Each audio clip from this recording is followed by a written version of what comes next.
গোরে বাচ্চাকে মতো না খেলে তুমি একটু কাজ করতে পারো না? তুমি বাড়িতে থাকো, আমি যে বাজার করে আনি। ঠিক আছে চম্পা, তুমি যাও, আমি বাসায় থাকবো। চম্পা বাজার করতে চলে গেছে, এই সুযোগে আমিও বাইরে চলে যাই। চম্পা বাজারে চলে গেছে, এই সুযোগে আমিও আমার বন্ধুদের কাছে চলে যাই। রাজু, তুমি বাইরে যেতে পারবে না, আমি এখানে সিসিটিভি ক্যামেরা লাগাই দিছি। আমি তো এখানে এমনি দেখতেই ছিলাম। ভিতরে যাও চুপ করে।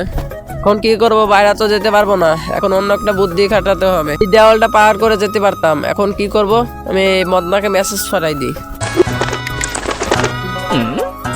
হালা বলদের বাচ্চা এখন আসে না কেন? রাজু, আমি চলে আসছি, এখন আমি কি করবো? আমার দিকে ওই দড়িটা ফি মার। ঠিক আছে, এই না দড়ি। আরে হালা বলদের বাচ্চা, তুই দড়ি আমার দিকে ফি মারছিস, এখন আমি কিভাবে উঠবো? আর বন্ধুরা, নেক্সট বার দেখার জন্য ভিডিওটি লাইক করে দাও, আর তোমার বয়স কমেন্টে বলে যাও।